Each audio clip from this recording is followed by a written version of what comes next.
Easy. Okay, I'm going to talk about today something that I admit that I know very little about. And that is the whole point of this video, really, to look at it from an outsider's point of view. Do you feel me? I'm talking about the 2014 independence vote in Scotland. And the question I ask is, should Scotland have got their independence? Now, at the time, I didn't really pay much attention to all this. I just decided that, well, it's a vote for them. It's not to do with me. It's not my decision. But we all know the result of that is that the majority of Scots voted to stay part of the UK. But ever since then, the SNP have done nothing but bitch about a second referendum, and they've done everything they can to bring down the government in Westminster. I can honestly see nothing else that they've really done. There are many Scots that are pissed off with them.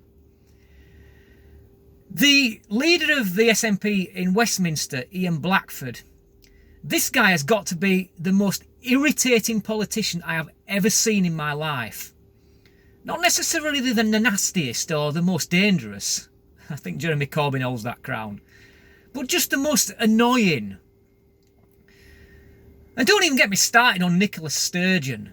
I mean, I'm convinced that she's actually a robot and she's been programmed to say two words, second and referendum. She does nothing but bash Boris Johnson and the Tories. I mean, there was that disgraceful display when she refused to accept Boris Johnson's, when he said to her, yes, you go first through the door, love. She was very nasty to him over that. So, I ask now, from my side of the border, and I'd be interested to hear from anybody from Scotland who disagrees with me, in particular who disagrees with me. But I'm at the point of thinking now where I wish Scotland had got their independence. The first thing that would come out of that, we would get rid of 35 very troublesome MPs in Westminster. The second thing is that England pumps a lot of money into Scotland. They get a hell of a lot from us. They get free prescriptions for a start. We don't get that. But when they talk about independence, independence means independence. We all know that they want to remain in the EU. They never stop going on about that. But that's not independence. Why are they so against being part of the UK and ruled by what you may call, well, it's not exactly foreign, but it's not Scottish, is it? It's by a foreign power. But yet at the same time, they want to be part of the EU and be ruled by a foreign power. Does anybody understand that? I don't understand that.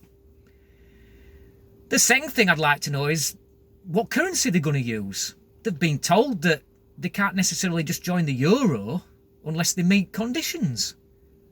They won't be able to use the pound, so what are they going to do? The only thing that I can really see that would be difficult on England's side of this argument would be that the Trident nuclear factory, which is in Scotland, and Scotland hate it being there. They hate it full stop. That would have to move into another part of the UK, probably England.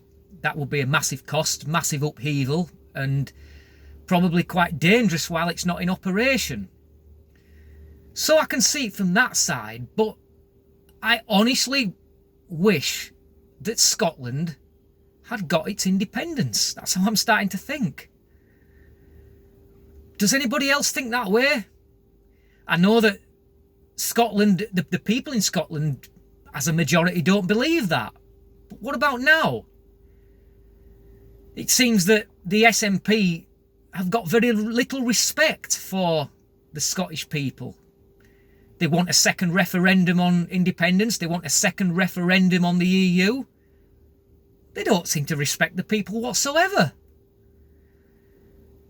So, I'm interested. If you're Scottish, what do you think about this? I'm interested, even if you're not Scottish, what you think about this. Have I got it wrong? I admit that I'm not taking a side because I know not enough information. I'm just saying how I see it from my side of the border. Let me know what you think. Thanks for watching. Until next time, easy.